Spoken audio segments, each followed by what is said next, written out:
मित्रों, आज हम व्यष्टि व समष्टि अर्थशास्त्र का अध्ययन करेंगे। Micro and macro economics.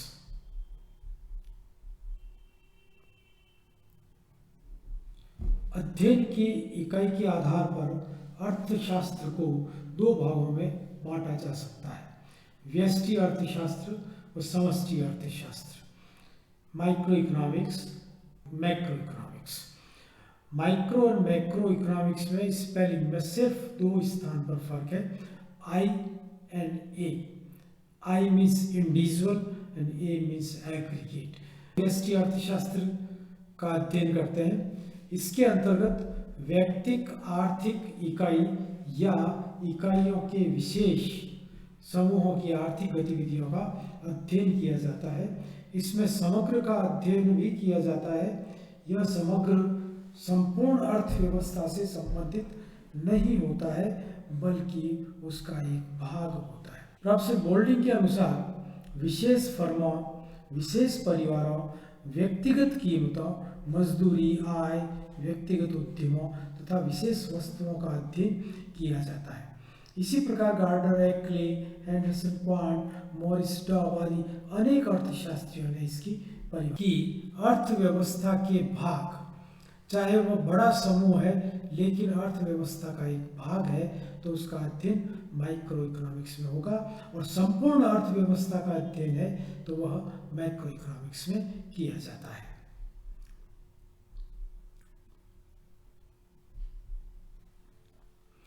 व्यष्टि अर्थशास्त्र के प्रकार। व्यष्टि अर्थशास्त्र को तीन भागों में बांटकर अध्ययन किया जाता है। व्यष्टि अर्थशास्त्र पहला है व्यष्टि आर्थिक स्थितिकी, माइक्रो इकोनॉमिक स्टैटिक। इसके अंतर्गत किसी विशेष समय बिंदु पर व्यष्टि घटकों के पारस्परिक संबंधों से उत्पन्न संतुलनों का अध्ययन किया जाता है, जैसे मांग व पूर्ति और उससे कीमत निर्धारण। व्यष्टि तुलनात्मक आर्थिक स्थितिकी, माइक्रो इकोनॉमिक कॉम्पेरेटिव स्टैटिक। इसके अंतर्गत व्यष्टि घटकों के संबंध से स्थापित विभिन्न संतुलनों का तुलनात्मक अध्ययन किया जाता है, जैसे मांग और पूर्ति के माध्यम से स्थापित दो समय बिंदुओं पर अलग अलग संतुलनों का तुलनात्मक अध्ययन। व्यष्टि प्रावैगिकी, इसमें प्रारंभिक संतुलन अवस्था से नवीन साम्य अवस्था तक पहुंचने की प्रक्रिया का अध्ययन किया जाता है। व्यष्टि अर्थशास्त्र का क्षेत्र। व्यष्टि अर्थशास्त्र के क्षेत्र में सबसे पहले उपभोग के सिद्धांत आते हैं, थियरीज ऑफ कंजम्पशन। इसमें किसी व्यक्ति के उपभोग से संबंधित सिद्धांत, जिसमें उपयोगिता के सिद्धांत, तटस्थता वक्र संबंधी सिद्धांत, मांग, पूर्ति आदि का अध्ययन किया जाता है। दूसरा आता है उत्पादन के सिद्धांत। उत्पादन के सिद्धांतों में किसी फर्म के उत्पादन से संबंधित सभी सिद्धांतों का अध्ययन किया जाता है। इसमें उत्पत्ति के सिद्धांत, लागत और आगम के सिद्धांतों का अध्ययन सम्मिलित होता है। वस्तु कीमत सिद्धांत, इसमें वस्तु की विभिन्न बाजारों में कीमत का निर्धारण किस प्रकार होता है, अध्ययन की सभी सिद्धांत इसके अंतर्गत आते हैं। साधन कीमत सिद्धांत में उत्पत्ति के साधनों को दिए जाने वाले सभी प्रकार के भुगतानों का निर्धारण किस प्रकार होता है, जैसे भूमि को लगान, पूंजी को ब्याज, मजदूर को मजदूरी, साहसी को लाभ आदि का निर्धारण इन सिद्धांतों से होता है।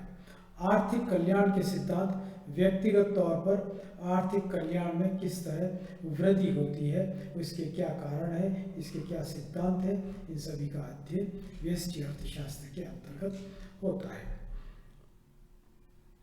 व्यष्टि अर्थशास्त्र का महत्व, कहाँ कहाँ व्यष्टि अर्थशास्त्र का प्रयोग होता है। आर्थिक प्रणाली के समुचित अध्ययन में सहायक। किसी आर्थिक प्रणाली का निर्माण उसके छोटे छोटे अंगों से होता है। उन छोटे छोटे अंगों का अध्ययन व्यष्टि अर्थशास्त्र के अंतर्गत ही होता है। तो उसका समुचित अध्ययन करना है तो हमें माइक्रो इकोनॉमिक्स का अध्ययन व्यष्टि अर्थशास्त्र के अंतर्गत होता है। वैयक्तिक समस्याओं के विश्लेषण व निर्णय में सहायक है। माइक्रो इकोनॉमिक्स के सिद्धांत वैयक्तिक समस्याएं, एक व्यक्ति की आय या रोजगार की समस्या है तो उसका विश्लेषण और निर्णय इन माइक्रो इकोनॉमिक्स के अंतर्गत होता है। अंतर्वैयक्तिक संबंधों का अध्ययन, एक व्यक्ति या दूसरे व्यक्ति के मध्य, एक फर्म और व्यक्ति के मध्य, एक फर्म और दूसरी फर्म के मध्य, एक उद्योग और दूसरे उद्योग के मध्य संबंधों का परीक्षण व्यष्टि अर्थशास्त्र से संभव हो पाता है। वस्तुओं और सेवाओं का प्रवाह का अध्ययन व्यष्टि अर्थशास्त्र की सहायता से संभव होता है। व्यक्तियों से साधनों का प्रवाह उद्योगों की तरफ और उद्योगों से वस्तुओं का प्रवाह साधनों की तरफ अर्थात व्यक्तियों की तरफ का अध्ययन माइक्रो इकोनॉमिक्स से ही संभव हो पाया। आर्थिक नीति निर्धारण में सहायक है। आर्थिक नीति निर्धारण के लिए उसका संपूर्ण अध्ययन व्यष्टि अर्थशास्त्र की सहायता से किया जाता है। अंतर्राष्ट्रीय व्यापार की समस्याओं को समझने में सहायक है। दो या दो से अधिक देशों के मध्य होने वाले व्यापार में क्या क्या समस्याएं आती है और उन समस्याओं से किस तरह से निपटा जा सकता है, इन सभी का अध्ययन व्यष्टि अर्थशास्त्र के अंतर्गत होता है। इसी प्रकार आर्थिक कल्याण का अध्ययन, उसके से संबंधित सिद्धांत और आर्थिक कल्याण में वृद्धि हुई या नहीं हुई इसकी जांच से संबंधित सिद्धांतों का अध्ययन व्यष्टि अर्थशास्त्र के अंतर्गत होता है। व्यष्टि अर्थशास्त्र कहाँ फेल हो जाता है, उसकी लिमिटेशंस। पहला है, यह विश्लेषण पूर्ण रोजगार की मान्यता पर आधारित है, जबकि वास्तव में कहीं पर भी पूर्ण रोजगार नहीं होता है, तो वह इसकी मान्यता अवास्तविक है। यह विश्लेषण केवल अर्थव्यवस्था के अंशों का, भागों का, इकाइयों का अध्ययन करता है, संपूर्ण अर्थव्यवस्था की उपेक्षा करता है। व्यष्टि विश्लेषण के सिद्धांत संपूर्ण अर्थव्यवस्था से मेल नहीं खाते हैं और अनेक आर्थिक समस्याओं के अध्ययन में अनुपयोगी है। ऐसी समस्या जो संपूर्ण अर्थव्यवस्था से संबंधित है, जैसे राष्ट्रीय आय, उसमें व्यष्टि अर्थशास्त्र का प्रयोग नहीं किया जा सकता। समष्टि अर्थशास्त्र आर्थिक विश्लेषण की वह शाखा जिसमें संपूर्ण अर्थव्यवस्था का समग्र रूप से अध्ययन किया जाता है, समष्टि अर्थशास्त्र कहलाता है। बोल्डिंग के अनुसार समष्टि अर्थशास्त्र व्यक्तिक इकाइयों का नहीं बल्कि उनके योग या समूह का अध्ययन है। इसमें व्यक्तिक आय के स्थान पर राष्ट्रीय आय, व्यक्तिगत कीमतों के स्थान पर कीमत स्तर तथा व्यक्तिगत उत्पादन के स्थान पर राष्ट्रीय उत्पादन का अध्ययन किया जाता है। एक्ले के अनुसार समष्टि अर्थशास्त्र आर्थिक मुद्दों पर व्यापक रूप से विचार करता है। इसका संबंध आर्थिक जीवन के संपूर्ण पहलुओं या आयामों से है और इसमें व्यक्तिगत इकाइयों के अध्ययन के स्थान पर संपूर्ण अर्थव्यवस्था के समूहों व औसतों का अध्ययन और व्याख्या की जाती है।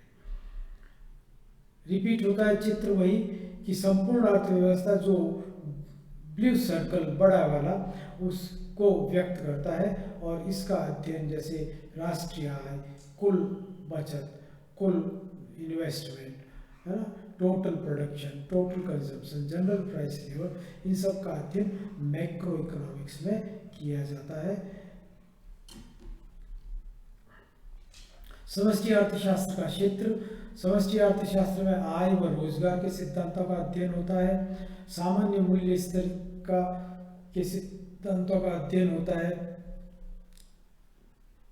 वैयक्तिक मूल्यों का अध्ययन नहीं होता है। तीसरा, आर्थिक विकास के सिद्धांतों का अध्ययन व्यष्टि अर्थशास्त्र के अंतर्गत होता है। व्यापार चक्रों के सिद्धांत, आर्थिक तेजी मंदी के कारण और उनको रोकने के उपाय सभी इसके अंतर्गत होते हैं। मुद्रा व बैंकिंग के सिद्धांतों का अध्ययन समष्टि अर्थशास्त्र के अंतर्गत है। अंतर्राष्ट्रीय व्यापार के सिद्धांतों का अध्ययन, दो देशों के बीच व्यापार से जितने भी सिद्धांत हैं उन सब का अध्ययन समष्टि अर्थशास्त्र है। राजस्व के सिद्धांत अर्थात संपूर्ण राज्य सरकार की आय और व्यय के संबंधित सभी सिद्धांतों का अध्ययन इसमें होता है, और वितरण के सिद्धांतों का अध्ययन होता है, जिसमें संपूर्ण राष्ट्र की आय का किस प्रकार लगान, लाभ, मजदूरी, ब्याज आदि में निर्धारित होता है। समष्टि अर्थशास्त्र के प्रकार: समष्टि स्थैतिकी, मैक्रोस्टैटिक, इसके अंतर्गत किसी विशेष समय बिंदु पर समष्टि घटकों के पारस्परिक संबंधों से उत्पन्न अंतिम संतुलनों का अध्ययन किया जाता है, जैसे बचत, विनियोग और राष्ट्रीय आय के निर्धारण में संतुलन का अध्ययन। समष्टि तुलनात्मक स्थितिकी, इसके अंतर्गत समष्टि घटकों के संबंधों से स्थापित विभिन्न संतुलनों का तुलनात्मक अध्ययन किया जाता है। दो या दो से अधिक संतुलनों का दो बिंदुओं के बीच तुलना करने के लिए अध्ययन किया जाता है। समष्टि प्रावैधिकी, मैक्रोडायनामिक्स, इसमें समष्टि घटकों के प्रारंभिक संतुलन अवस्था से नवीन संतुलन अवस्था तक पहुंचने की प्रक्रिया का अध्ययन किया जाता है। समष्टि अर्थशास्त्र का हाल ही में बहुत तेज गति से विकास हुआ। इसके पीछे निम्नलिखित कारण रहे हैं। भुगतान के चक्राकार प्रवाह के स्पष्टीकरण के कारण व्यक्तिगत फर्मों से उद्योगों और उद्योगों से व्यक्तिगत फर्मों की तरफ भुगतान का जो आय का चक्राकार प्रवाह होता है, उसका अध्ययन करने के लिए समष्टि अर्थशास्त्र की आवश्यकता रही। मार्शल और पिगू ने राष्ट्रीय लाभांश की अवधारणा का विकास किया, और इस अवधारणा को समझने के लिए हमें समष्टि अर्थशास्त्र की आवश्यकता रही। व्यापार चक्रों के विश्लेषण के लिए समष्टि अर्थशास्त्र की आवश्यकता रही है। व्यापार चक्र क्यों आते हैं, कैसे इनको रोका जा सकता है, क्या इनके परिणाम रहते हैं, ये सभी समष्टिगत समस्याएं होती हैं। अर्थव्यवस्था के संचालन में राज्य के बढ़ते हस्तक्षेप के कारण भी समष्टि अर्थशास्त्र की आवश्यकता बढ़ी है। पहले सरकार आर्थिक गतिविधियों में हस्तक्षेप नहीं करती थी, लेकिन आर्थिक विकास के उद्देश्य से आर्थिक समस्याओं के कारण राज्य का हस्तक्षेप लगातार बढ़ रहा है, तो मैक्रो इकोनॉमिक्स की आवश्यकता पड़ी। आर्थिक विकास और नियोजन के सभी सिद्धांत समष्टि अर्थशास्त्र के अंतर्गत ही आते हैं, अतः इनकी आवश्यकता रही। आर्थिक विरोधाभासों के कारण अनेक निर्णय व्यष्टिगत क्षेत्र में सही होते हैं, लेकिन समष्टिगत क्षेत्र में गलत साबित हो जाते हैं। ऐसे निर्णयों को आर्थिक विरोधाभास कहते हैं, और इसके कारण हमें समष्टि अर्थशास्त्र की आवश्यकता है। व्यावहारिक अर्थशास्त्र में समष्टि अर्थशास्त्र की आवश्यकता रहती है। ये विकास के कारण रहे। समष्टि अर्थशास्त्र के महत्व को हम इन 6 भागों में बांटकर अध्ययन करते हैं। पहला है संपूर्ण अर्थव्यवस्था के कार्यकरण को समझना। किसी मैक्रो लेवल की समस्या को समझने के लिए हमें उसके व्यवहार को समष्टिगत रूप से समझना आवश्यक होता है, इसलिए समष्टि अर्थशास्त्र महत्वपूर्ण है। आर्थिक नीति निर्धारण में जो सरकार के द्वारा तय की जाती है, जैसे रोजगार, राष्ट्रीय आय का निर्धारण, आर्थिक विकास, मौद्रिक नीति आदि समस्याओं और व्यापार चक्रों के निर्धारण के लिए हमें समष्टि अर्थशास्त्र का आवश्यकता होती है। व्यक्तिगत इकाइयों के व्यवहार के अध्ययन के लिए भी समष्टि अर्थशास्त्र की आवश्यकता होती है, क्योंकि कई ऐसे निर्णय होते हैं जो व्यक्तिगत तौर पर लिए जाते हैं, लेकिन उनका आधार समष्टिगत विश्लेषण होता है। समष्टि मूलक विरोधाभासों के कारण समष्टि अर्थशास्त्र का महत्व समझ में आता है। नियोजन, इकोनॉमिक प्लानिंग में समष्टि का ही प्रयोग होता है। नियोजन में पहले योजनाएं तय करना, फिर उनको लागू करने की योजना बनाना, लागू करना और रिजल्ट्स प्राप्त करना। आर्थिक समस्याओं के समाधान में शायद कुछ समस्याएं समष्टिगत ही होती है, जिनका व्यष्टि के क्षेत्र में हल ढूंढा नहीं जा सकता है। ऐसी समस्याओं का अध्ययन समष्टि अर्थशास्त्र से ही संभव हो पाता है। समष्टि अर्थशास्त्र की सीमाएं: पहली है संरचना की भ्रांति। व्यक्तिगत तौर पर निकाले गए निष्कर्ष संपूर्ण अर्थव्यवस्था पर लागू नहीं होने के कारण समष्टि अर्थशास्त्र की लिमिटेशन आ जाती है। समूहों को समरूप मान लेना। समष्टि आर्थिक विश्लेषण समूहों को अर्थात पूरे समूह को एक समान मान लेता है, लेकिन वास्तव में समूहों में असमानताएं व्याप्त होती है। इस कारण समष्टि अर्थशास्त्र कार्य नहीं करता। सामूहिक निष्कर्षों का समान रूप से सभी क्षेत्रों को प्रभावित करना आवश्यक नहीं है। इस कारण भी समष्टि अर्थशास्त्र यहाँ काम नहीं करता है। समूह का माप करना, इतनी बड़ी अर्थव्यवस्था की गणना करना, विश्लेषण करना बड़ा जटिल कार्य है जो सामान्य व्यक्तियों के समझ से परे होता है। व्यष्टि और समष्टि अर्थशास्त्र में अंतर हम इस सारणी के माध्यम से बता सकते हैं। माइक्रो शब्द आया है, ग्रीक शब्द माइक्रो से व्युत्पन्न हुआ है और समष्टि अर्थशास्त्र मैक्रोज से व्युत्पन्न हुआ है। व्यष्टि अर्थशास्त्र में व्यक्तिक इकाइयों का अध्ययन होता है, जबकि समष्टि अर्थशास्त्र में संपूर्ण अर्थव्यवस्था का समग्र अध्ययन किया जाता है। व्यष्टि अर्थशास्त्र कीमत विश्लेषण का अध्ययन कहलाता है, जबकि समष्टि अर्थशास्त्र आय विश्लेषण से संबंधित है। व्यष्टि अर्थशास्त्र सीमांत विश्लेषण पर आधारित है, जबकि समष्टि अर्थशास्त्र समग्र विश्लेषण पर आधारित है। ये इकाइयों पर आधारित है और ये योग पर आधारित है। वर्तमान में व्यष्टि अर्थशास्त्र का महत्व कम होता जा रहा है और इसका समष्टि अर्थशास्त्र का महत्व अधिक।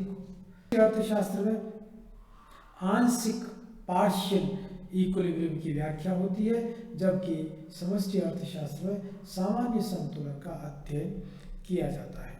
व्यष्टि अर्थशास्त्र में समय तत्व की आवश्यकता नहीं होती है, जबकि समष्टि अर्थशास्त्र में समय तत्व बहुत ही महत्वपूर्ण होता है। व्यष्टि अर्थशास्त्र सरल है, जबकि समष्टि अर्थशास्त्र को जटिल और कठिन माना जाता है। समष्टि आर्थिक विरोधाभास, मैक्रो इकोनॉमिक पैराडॉक्स। आर्थिक विश्लेषण के दौरान कुछ स्थितियां ऐसी आती है कि जो नियम एक व्यक्ति के रूप में सत्य है, वही संपूर्ण अर्थव्यवस्था के रूप में असत्य हो जाता है। अर्थशास्त्र में ऐसी परस्पर विरोधी स्थितियों को समष्टि आर्थिक विरोधाभास कहते हैं। प्रमुख विरोधाभासों का उदाहरण हम इस प्रकार दे सकते हैं। व्यक्तिगत बचत उचित मानी जाती है, लेकिन सामूहिक बचत अनुचित मानी जाती है। एक व्यक्ति बैंक से अपनी जमा राशि आहरित कर ले तो कोई समस्या नहीं, लेकिन देश के सभी व्यक्ति अपनी जमा आहरित कर ले तो बैंक फेल हो जाएंगे। व्यक्तिगत तौर पर अच्छी फसल कृषक की आमदनी में वृद्धि करती है, लेकिन समूचे राष्ट्र भी अच्छी फसल मूल्य स्तर कम करके घातक साबित होती है। एक मजदूर कम मजदूरी पर कार्य करके अपनी बेरोजगारी समाप्त कर सकता है, लेकिन सभी बेरोजगार मजदूर ऐसा नहीं कर सकते। ऐसा करने से केवल मजदूरी घट जाएगी, बेरोजगारी वही रहेगी। व्यक्तिगत तौर पर ऋण लेकर व्यय करना मूर्खता है, जबकि राष्ट्रीय स्तर पर ऋण लेकर व्यय करना विकास का आधार माना जाता है। उद्योग विशेष ऊंची कीमतों पर लाभ प्राप्त कर सकता है, लेकिन सभी उद्योग ऐसा करेंगे तो केवल मुद्रास्फीति में वृद्धि होगी। लास्ट बट लीस्ट, व्यष्टि अर्थशास्त्र की समष्टि अर्थशास्त्र पर निर्भरता। दोनों शाखाएं एक दूसरे पर निर्भर है। यदि आप एक के बारे में जानते हैं और दूसरे से अनभिज्ञ है तो आप अर्ध शिक्षित कहलाते हैं। व्यक्तिगत फर्म अपनी उत्पत्ति के साधनों को दी जाने वाली कीमतों का निर्धारण साधनों की स्वयं की मांग से निर्धारित नहीं करके संपूर्ण अर्थव्यवस्था में उस साधन की मांग से निर्धारित करती है। अर्थात बाजार में साधन की कीमत पहले से ही निर्धारित होती है। एक फर्म कितना माल बेच सकेगी स्वयं की कीमतों से निर्धारित नहीं होता है, बल्कि वह संपूर्ण अर्थव्यवस्था की क्रय शक्ति से निर्धारित होता है। एक वस्तु का मूल्य निर्धारण उस वस्तु की मांग और पूर्ति से ही निर्धारित न होकर अन्य वस्तुओं की कीमतों और मूल्य स्तर से निर्धारित होता है। इस प्रकार व्यष्टि विश्लेषण समष्टि विश्लेषण पर निर्भर है। इसी प्रकार समष्टि विश्लेषण व्यष्टि विश्लेषण पर निर्भर है। जैसे संपूर्ण अर्थव्यवस्था का ज्ञान उसके विभिन्न अंगों से होता है। एक एक अंग अर्थात माइक्रो इकोनॉमिक्स का अध्ययन नहीं करेंगे तो मैक्रो का अध्ययन नहीं कर पाएंगे। संपूर्ण अर्थव्यवस्था के संचालन के लिए व्यक्तिगत फर्मों, उद्योगों, परिवारों या समूहों का नियोजन आवश्यक होता है, अर्थात माइक्रो इकोनॉमिक्स आवश्यक हो जाता है।